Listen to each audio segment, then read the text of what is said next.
Welcome back. Let's start today with a new chapter of SS, and it's going to be once again a very interesting chapter. And of course, there'll be few animated videos at the end, which will make the chapter more interesting and more easy. I think so for you. So let's start. Now, this chapter is related to economics. Now, we already had done maybe in the in first sem, we had done a chapter related to economics.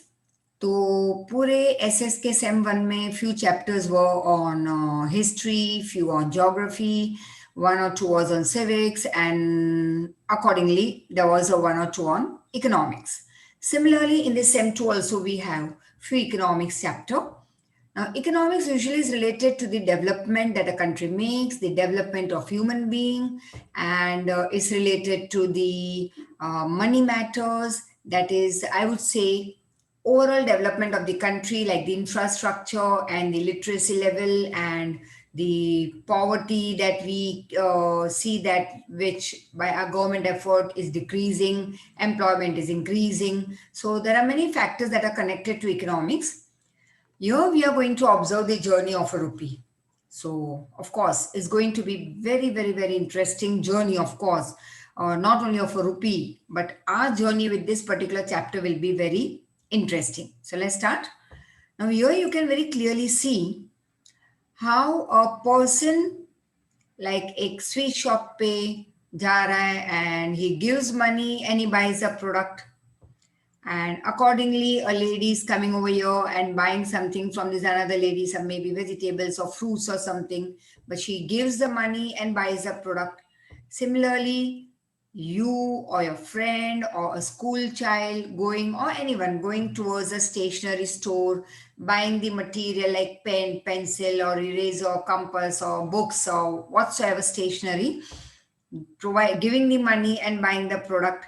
Now, there's a big market here, right, जहाँ पे बहुत सारी चीजें direct farm से यहाँ पे आ रही है, राइट, फिर यहाँ से जा रही है रिटेलर्स को. Then this is the farm over your, again this people they are carrying out they are farming work. तो हम स्टार्ट करते हैं ऐसे, कुछ उल्टा जा रहे हैं तो कुछ ऐसे स्टार्ट करते हैं. चलो, तो first bank, the person the farmer takes loan from the bank. We will do it that way. The story how it revolves around the rupee. ये rupee है, it's not only one rupee, it means money over here in simple words. तो bank में say you as a farmer, you are going and you are taking the loan. फिर तुम और तुम्हारी family यहाँ पे फार्मिंग कैरी आउट कर रहे हैं. With that money you bought some nice good quality fertilizer and seeds and not many other things. Good growth होने के बाद उसी को तुम ट्रांसपोर्टेशन थ्रू लेके जा रहे हो. फिर वो ट्रैक्टर या ट्रक या टेम्पो में जो चीज तुम लेके आते हो अपने फार्म से ट्रांसपोर्टेशन करवा के तुम फिर आओगे यहाँ पे मार्केटिंग यार्ड में, होलसेल में दे रहे हो. यहाँ से तुम्हें फिर पैसे मिलेंगे, थोड़ा बहुत तुम खरीदी करोगे ऑन द वे, और घर के दूसरे लोग भी उसी पैसे से कुछ खरीदी कर रहे हो, दूसरों को कमाई करवा रहे हैं. Finally, the children of that family goes and buys some stationery.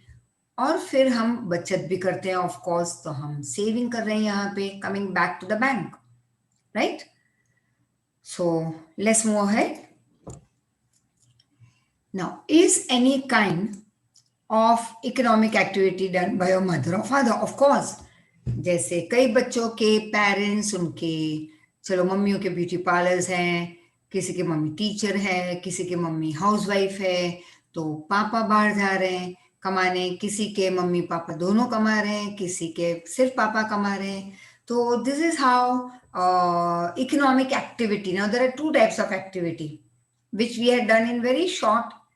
एक छोटा सा एक पार्ट आया था in the first sem, economic and non economic activity. Now economic activity means what? So let's see. Now say that your mother, she has her own beauty parlor, और वो अपने घर के फैमिली मेंबर के से अपनी मदर इन लॉ या sister in law या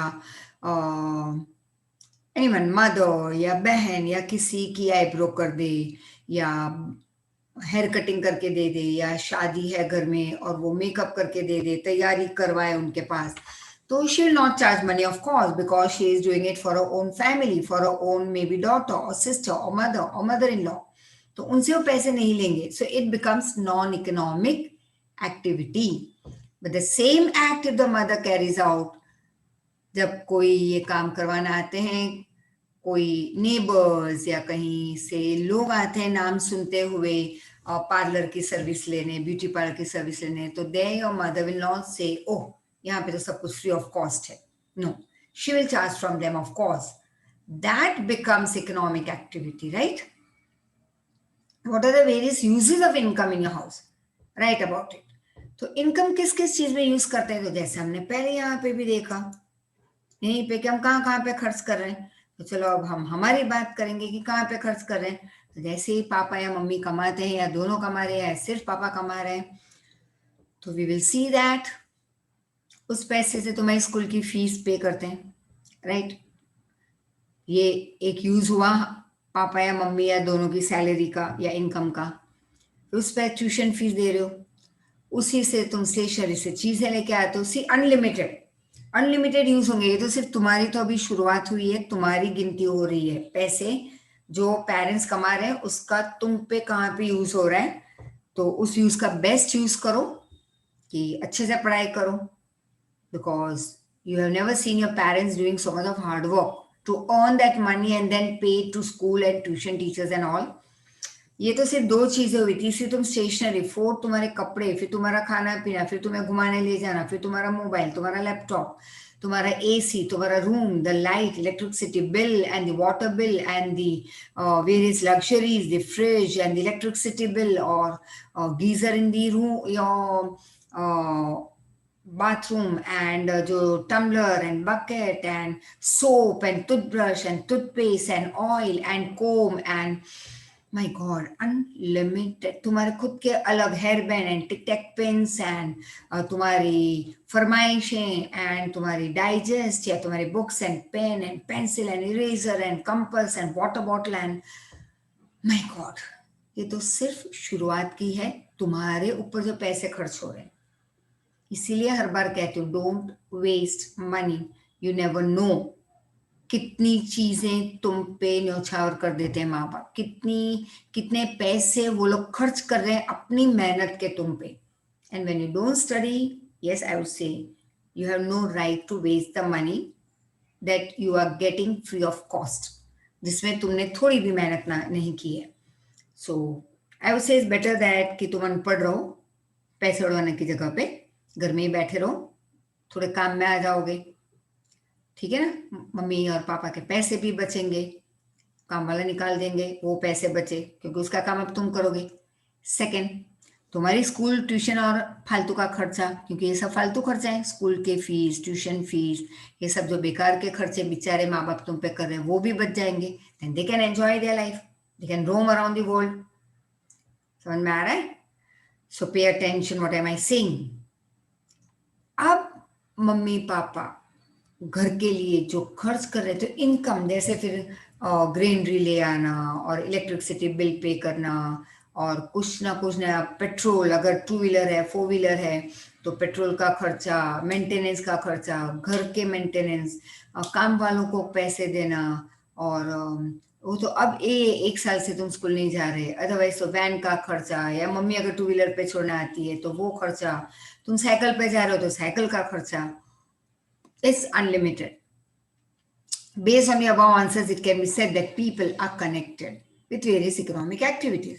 अब जैसे ही मैंने कमाई की तो मैं क्या करूंगी उस पैसे से? अब मैं उसको खर्च करूंगी. अब मैं तुम्हें कहूंगी चलो मैं तुम्हारे लिए 5 स्टार लेके आती हूँ, तो तुमसे मैं पैसे नहीं लूंगी, because I am providing, I am just giving it to you share out of love. But जिनसे मैं खरीदी कर रही हूँ वहां पे तो मुझे पैसे देने होंगे 5 स्टार के, राइट? तो ये हुआ इकोनॉमिक एक्टिविटी. अब वो 5 स्टार में लेके आई, अब मैं तुम्हें प्यार से दे रही हूँ सबको, तो वो हुई non economic activity, because you are not going to pay me for that chocolates और Cadburys, right? The economic activities are based mainly on 3 sectors. Let's get familiar about it, means let's get the knowledge about it. अब 3 sectors हैं जो economic activity consider किए जाते हैं. Primary sector बहुत interesting है, secondary equally interesting, third तो उससे भी ज्यादा इंटरेस्टिंग, राइट. तो ये 3 सेक्टर के बारे में हम पहले तो स्टार्ट समझ लेते हैं, what is it, then I read it. तो first is primary sector. So let's start with that. So as we move ahead with the primary sector, let's first of all know what is it. Now certain resources, they are obtained directly from nature and they are used by us. मतलब कई चीजें ऐसी होती है जो directly nature से हमें मिल जाती है और डायरेक्टली हम उसको यूज करते हैं. जैसे फ्रूट्स हैं, वेजिटेबल्स हैं, and cereals, pulses etcetera. We obtain wood from forest, medicinal plants, gum, etc. Animals gives us milk, meat, bones, leather. We get fish from water. Similarly, we find minerals beneath the earth's surface, that is below the earth's surface से minerals मिलते हैं हमें कई सारे जिसे हम use करते हैं. In short, forest area, agricultural area, mining area, animal husbandry, fisheries, etc. provide raw material to us for food commodities and industrially manufactured products or goods. तो ये सारी चीजें, इसको हम क्या कहेंगे, ये सारे एरियाज जो हैं, जैसे फॉरेस्ट से हमें रॉ मटेरियल मिल रहा है like wood and medicinal plants and herbs. Agricultural area से हमें काफी चीजें मिल रही है like cereals, pulses, grains. Mining area से मिनरल मिल रहे हैं, एनिमल हस्बेंड्री, फिशरीज एटसेट्रा. तो हमें काफी सारी चीजें यहाँ से मिल रही है. ये सारे हैं रॉ मटेरियल, राइट. और फिर हम इसे इंडस्ट्रीज में ले जाके फिनिश प्रोडक्ट बनाते हैं, राइट.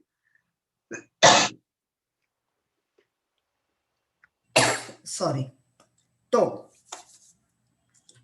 नाउ डायरेक्टली हम गेहूं, चावल लाइक व्हीट, राइस एटसेट्रा हम खा नहीं लेते कि भाई ग्रो किया, काटा, दैट इज हार्वेस्टिंग हो गई, घर पे गेहूं ले आए, खा लिया, दाल खा ली. We have to process it. जैसे से मिल्क, तो थोड़ी ना मिल्क पी के हम कहेंगे वाह तो मैंने शिखंड खाया, आज मैंने कैडबरी खाई, आज मैंने कुछ पनीर खा लिया, चीज खाया. No, you have to process. वो मिल्क में से बनती है वो चीजें, मतलब तब तक वो मिल्क या you can say minerals that we get from below the earth surface, that all this thing directly हम थोड़ी मिनरल यूज करेंगे. हाँ चलो मैंने घर बना लिया, आयन यूज हो गया, लकड़ा लिया है फॉरेस्ट से, कहा ओ फर्नीचर बन गया और बैठ गए लकड़े के टुकड़े पे. No, it's not that. We have to process it. तो उसके लिए हम उसको फैक्ट्री तक ले आते हैं. तो ये सारी चीजें क्या होती है जो ग्रो हो रही है, जिससे अब तक हम डायरेक्टली यूज नहीं कर रहे हैं, दैट इज रॉ मटेरियल. तो वो हुआ प्राइमरी सेक्टर जहां पे ये चीजें ग्रो हो रही है. फिर उसे हम ले जाएंगे फैक्ट्री में और उसको हम बनाएंगे फिनिश्ड प्रोडक्ट. तो फैक्ट्री का एरिया हो गया secondary sector, right. So this first हम प्राइमरी सेक्टर कंप्लीट करते हैं. So this sector is known as primary sector where we get the raw material. और primary sector is also called as manufacturing sector, जहां पे चीजें बनती है, finished product बन रहा है रॉ मटेरियल से. जैसे शुगर केन फार्मर ने ग्रो किया, प्राइमरी सेक्टर. अब शुगर केन थोड़ी ना वो डंडा तुम या तुम्हारी मम्मी दूध या चाय में हिला के कहेंगे वाओ हमने शुगर डाल दी, या डायरेक्टली शुगर केन को ही खा लिया. उसके जूस को निकाल के फैक्ट्रीज में शुगर बनते हैं, गुड़ बनता है, खांड सरी बनती है. तो it's a manufacturing sector that is called secondary sector, जहां पे ये क्रिस्टल्स बनते हैं शुगर के, जहां पे गुड़ बन रहा है, खांड सरी बन रही है, राइट. लेकिन शुगर केन जहां पे ग्रो हुआ, रॉ मटेरियल है वो हुआ primary sector, agriculture. Certain primary products are such which undergo certain processes to be in the form of finished product. Thus they are used in this form. कई product ऐसे भी हैं जिसे हमें डायरेक्टली हम यूज नहीं कर सकते, तो उसको हम प्रोसेसिंग में डालते हैं, फैक्ट्री तक ले जाते हैं, मैन्युफैक्चरिंग इंडस्ट्री तक ले जाते हैं और फिर एक फिनिश्ड प्रोडक्ट बनाते हैं. Such an activity is called the activity of secondary sector. Like cotton. अब रुई थोड़ी ना पूरे शरीर पे डाल दे के बोलेंगे चलो मैंने ड्रेस पहन लिया. रुई में से मतलब कॉटन बॉल जो ग्रो होते हैं प्लांट पे, तो कॉटन बॉल में से धागे बनते हैं, और फिर that is thread, then you prepare cloth, और फिर क्लॉथ में से you weave a cloth machine या हैंड से, फिर उसमें से अलग अलग ड्रेसेस बनाते हैं. So it's a long process. So like cotton cloth from cotton, cotton seed oil, jaggery, gur that is sugar from sugar cane, bricks from soil, फिर हम ईंट बनाते हैं मिट्टी से. तो ऑल दिस थिंग्स जब बन जाता है तो उस जगह को जहां पे हम बनाते हैं तो वो सेक्टर हो गया secondary sector. Machineries, transport vehicle, communication system, electrical equipments, ready-made garments or commodities or product, etc. are manufactured with the help of big industries. Other goods, chemicals, dyes, clothes, etc. ये सारी चीजें हम बड़े बड़े industries में बनाते हैं. The units with manufacturing all these things are called manufacturing sector or secondary sector. अब सर्विस सेक्टर में इज द सर्विस. यहाँ पे ना तो कुछ ग्रो हो रहा है, ना कुछ जमीन के नीचे से निकाला जा रहा है, ना कुछ बेचा जा रहा है, ना कुछ मैन्युफैक्चरिंग इंडस्ट्री या फैक्ट्री में बनाया जा रहा है, कुछ नहीं. It is simple service like a teacher, doctor, lawyer, policeman and military, army.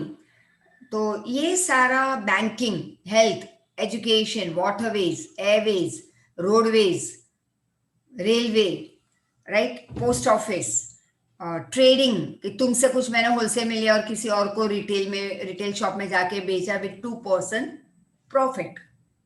कुछ भी लाइक एग्जांपल, मैंने होलसेल में एक फैक्ट्री में से पेंसिल उठाई और पैसे देके, और फिर उसको मैं रिटेल शॉप में जाके दे रही हूँ, तो मैंने 5 में जो एक पैकेट लिया पेंसिल का वो मैं 7 में बेच रही हूँ, और वो रिटेल शॉप वाले फिर अपनी मर्जी से 10 लगाएंगे, 20 लगाएंगे accordingly. So that is what me, I am the person who buys from someone in wholesale and sells to the retailer with some profit margin in between I earn.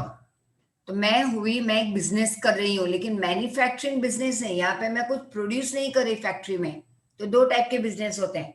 एक है ये सेकेंडरी सेक्टर वाला, यहाँ पे जाएगा ये manufacturing sector, जहाँ पे भी लोग खुद की फैक्ट्रीज होती है तो कहते हैं हमारा बिजनेस है.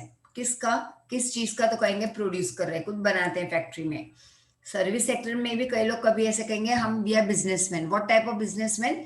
We are traders. मतलब कि हम होलसेल में लेते हैं, अपना खुद का काम है होलसेल में खरीदना, थोड़ा सा उस पर प्रॉफिट डाल के अर्न करके, मतलब प्रॉफिट कमा के फिर हम रिटेलर्स को अलग अलग दुकान में बेचते हैं. तो वो भी एक बिजनेस है. So the manufactured products or goods have to be reached to various businessmen, and for that we require trucks or trains. अब सर्विसेज, एक तो हुई ट्रेडिंग, लिया पैसे ऐड किए, कमाया थोड़ा प्रॉफिट, बेचा, वो एक टाइप है सर्विस. सर्विस देना है. यहाँ पे ना तो कोई प्रोडक्शन हो रहा है, ना कुछ ग्रो हो रहा है. Second is teacher, doctor, lawyers, school, institutions, banking, health, insurance, telephone, that is communication, transportation, entertainment, gas, electricity, बहुत सारी चीजें. All this gas, electricity etcetera is required to maintain the relation between goods and business. मतलब मैं कुछ grow कर रही हूं as a farmer, और मुझे वो चीज फैक्ट्री तक पहुंचानी है, तो मुझे चाहिए ट्रांसपोर्टेशन, कम्युनिकेशन, बहुत सारी सर्विसेज.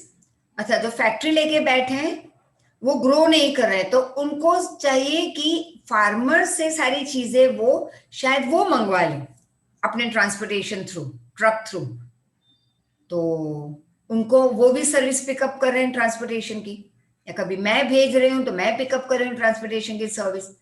फिर हम अलग अलग ट्रांसपोर्टेशन के अलावा भी कई सर्विसेज हम पिकअप कर रहे हैं, ताकि चीज जहां से ग्रो हो रही है वहां से वो फैक्ट्री तक फिनिश प्रोडक्ट में कन्वर्ट होने के लिए बीच में बहुत सारे लोगों की सर्विसेज हम उठाते हैं. That is service sector.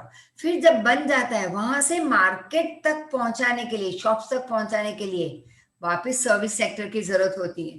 तो सर्विस सेक्टर बहुत सारे लोगों को जरूरत काम में आ रहा है.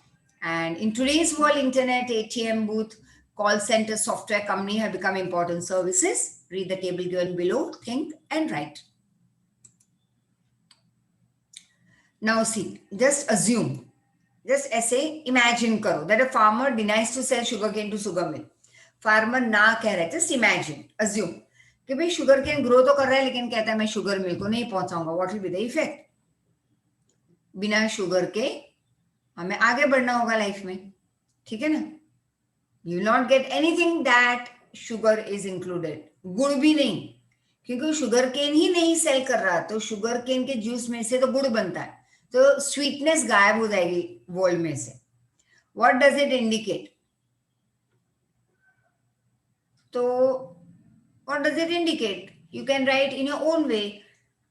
It indicates that the person is not entering into economic activity, or he doesn't want to pick up any services. Assume that the companies decide to import cotton from other countries rather than purchasing it from our own Indian market. Then what will happen to our cotton farmers and farming? तो naturally just imagine, assume कर लो कि बहुत सारी हमारी India की cotton textile mills या जो cotton के कपड़े बनाती है, वो कॉटन खुद अपने इंडियन फार्मर्स के पास नहीं बाय कर रही, लेकिन फॉरेन कंट्री से बाय कर रही. तो क्या होगा? नेचुरली हमारी फार्मिंग जीरो जीरो हो जाएगी. There will be lot many problems that will start coming up in the country. Farmer buys tractor, pump set, electricity, chemical fertilizer, pesticides, etc. Just imagine, assume that the price of pump set and chemical fertilizer increases, then what will happen? Naturally अगर ये सारी चीजों के price बढ़ जाएंगे तो farmer अपनी चीजें महंगे में बेच देगा हमें. अब आगे मतलब टू द बायर, और वो बायर मार्केट में जाके रिटेलर को और ज्यादा महंगे में बेचेगा, और वो रिटेलर के पास जब हम जाएंगे बाय करने तो that price will be super duper high. तो that will create price rise in the market. One more question. Food is required by those working in industrial or service sector, right? Just once again assume या imagine that the transfer system goes on strike and refuses to vegetable milk etc. from the village. What will happen? Refuses to transport, मतलब यहाँ पे word missing है, to transport. अगर transportation वाले ही हड़ताल पे आ जाए तो क्या होगा? तो नेचुरली वेजिटेबल, फ्रूट, मिल्क हम सब अपने अपने टू व्हीलर या फोर व्हीलर में जाके गांव से खरीद के लेके आना होगा. And that is not always possible, क्योंकि हम हमारे काम में इतने रहते हैं कि कौन जाएगा रोज कहीं किसी गांव तक, और वहां जाके पता चला कि हमारे पहले कई लोग पहुंच चुके हैं और माल खत्म हो चुका है, सामान खत्म हो चुका है, तो हम दूसरे गांव जाएंगे, वहीं पे भी वही प्रॉब्लम है. तो it will create chaos and मारा मारी, और बहुत सारे गलत असर होगी इसकी, negative impact on the society, right? So you may not write all this, it's just a discussion ki what will be the effect, what does it indicate. Importance of service sector has been increasing constantly. Why discuss? चलो देखते हैं, ये हम discuss करते हैं,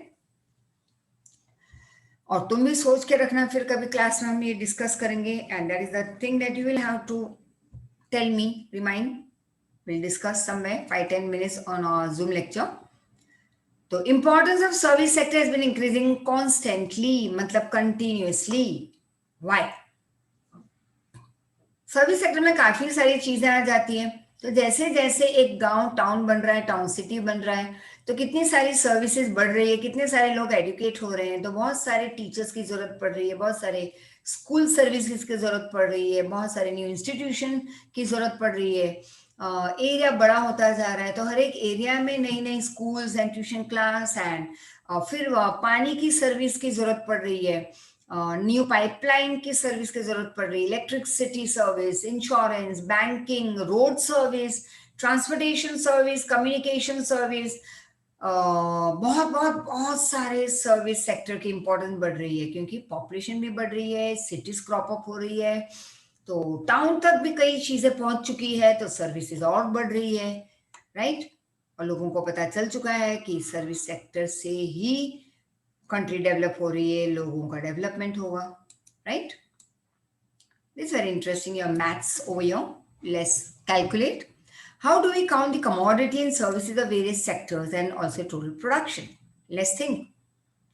तो अलग अलग सेक्टर्स के कमोडिटीज, सर्विसेज को कैसे काउंट करेंगे, and also total production, how do we count? Let's think.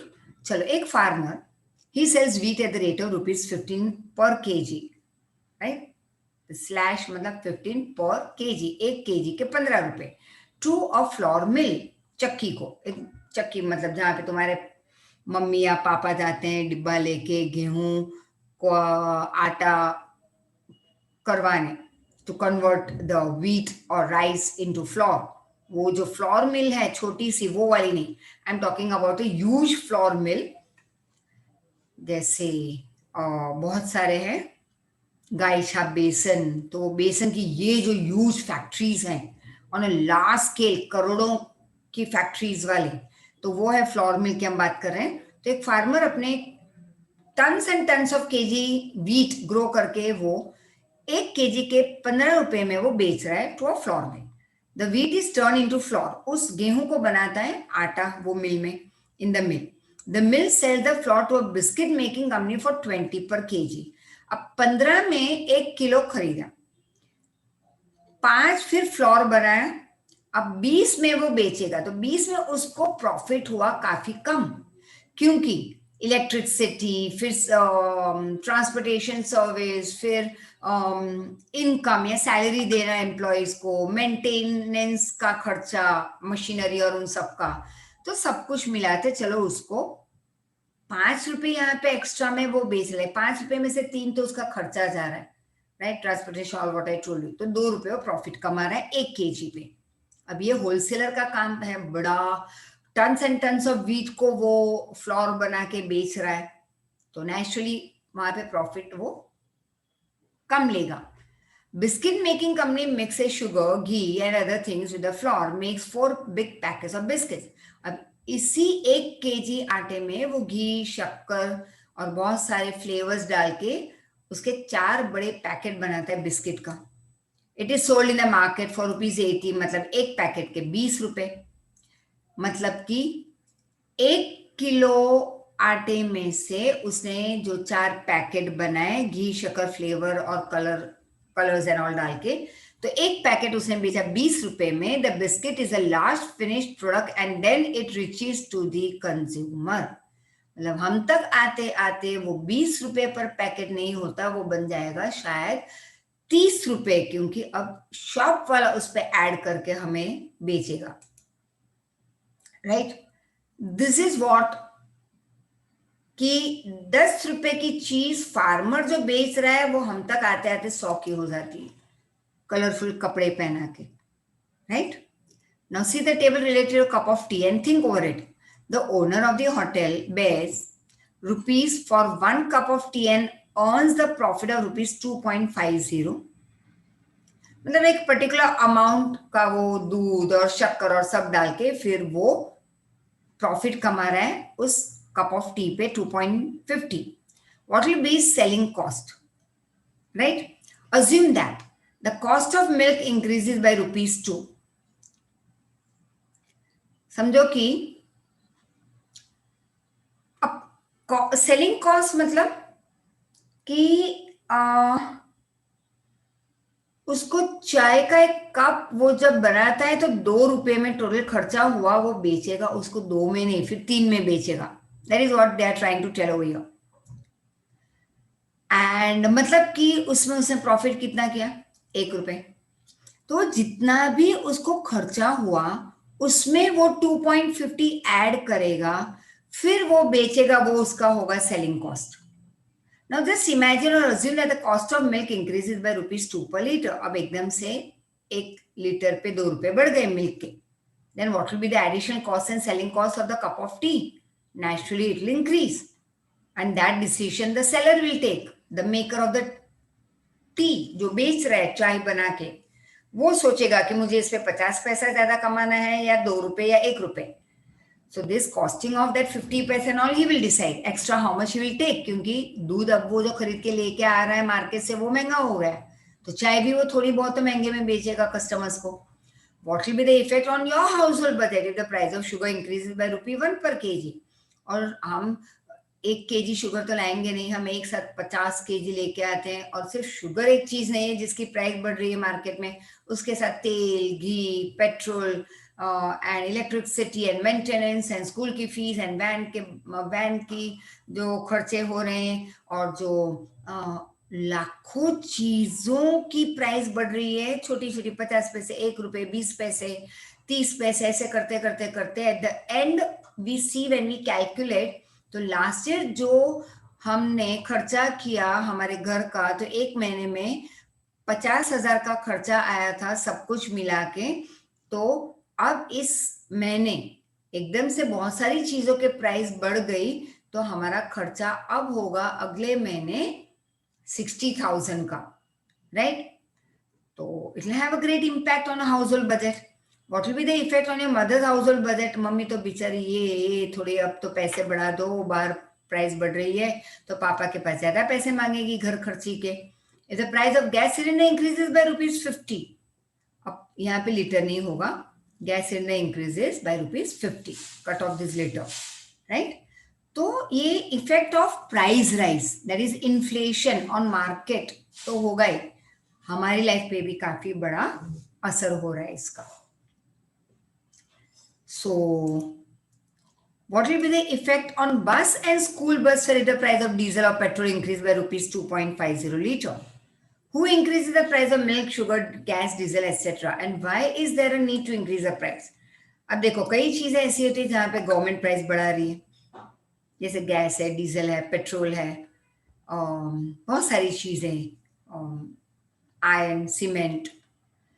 लेकिन जैसे मिल्क है, शुगर है, तो वहां पे मिल वाले प्राइस बढ़ाते हैं.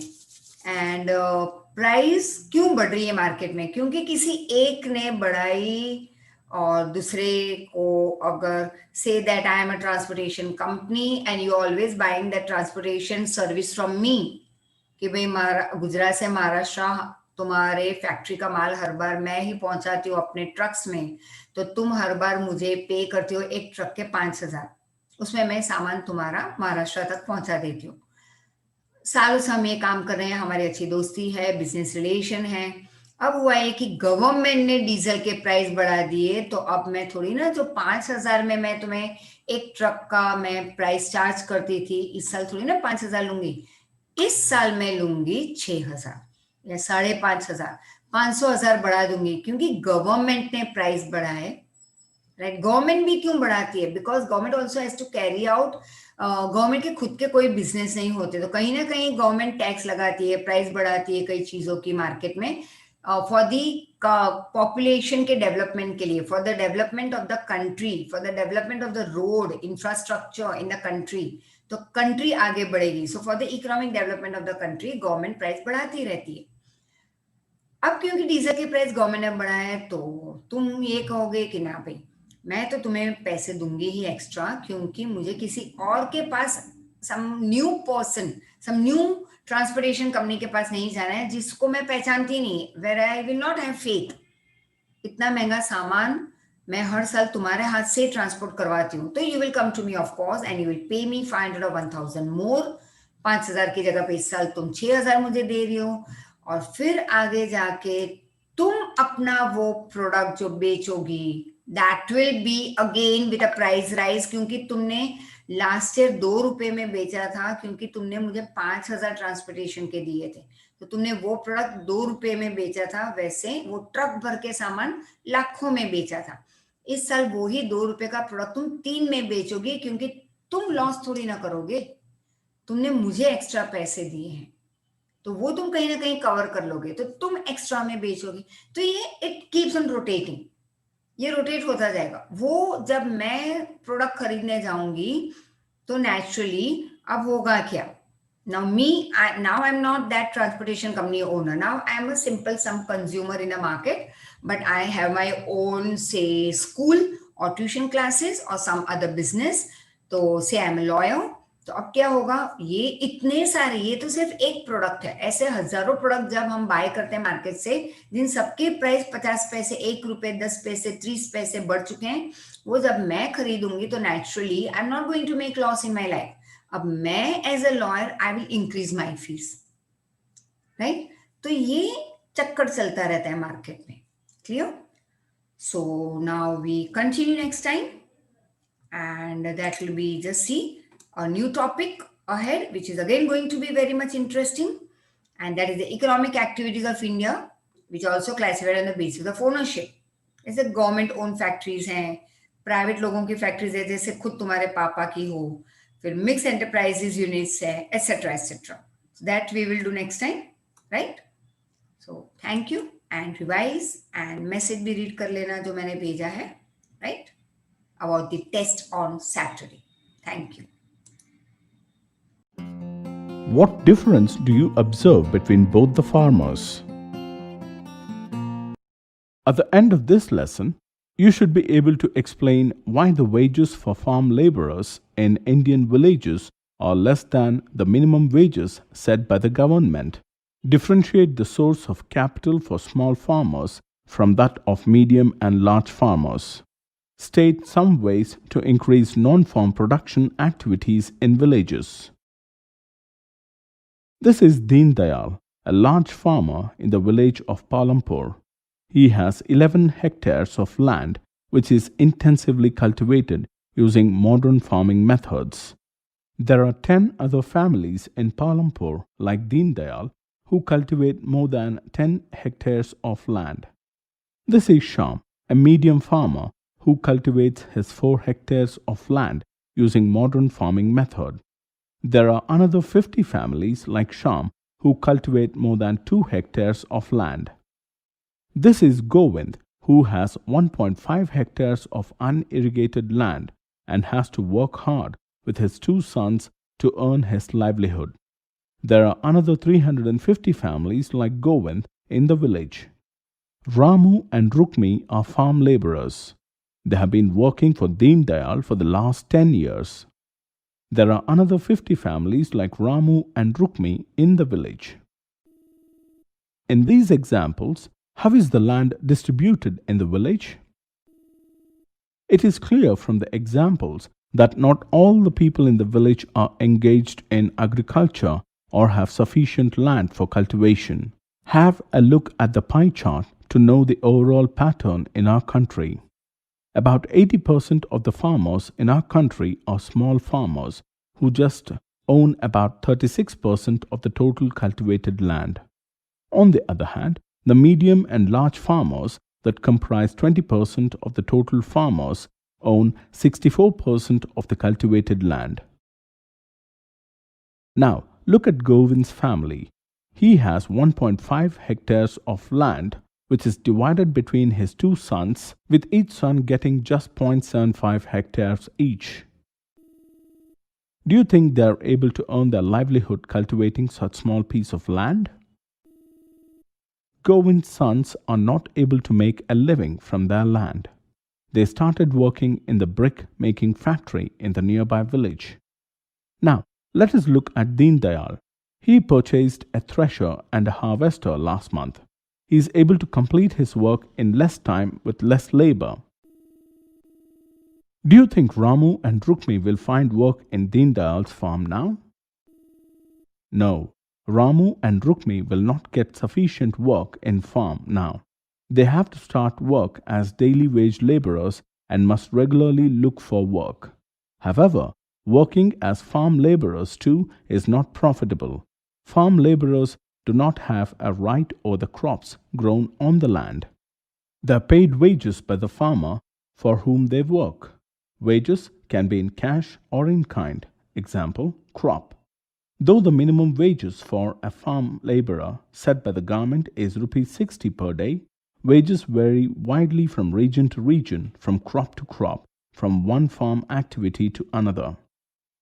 There is heavy competition for work among the farm laborers as they are large in numbers.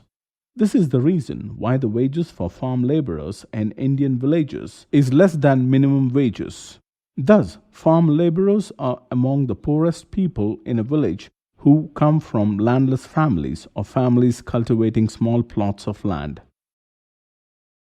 Now, let us look at the sources of capital for the farmers.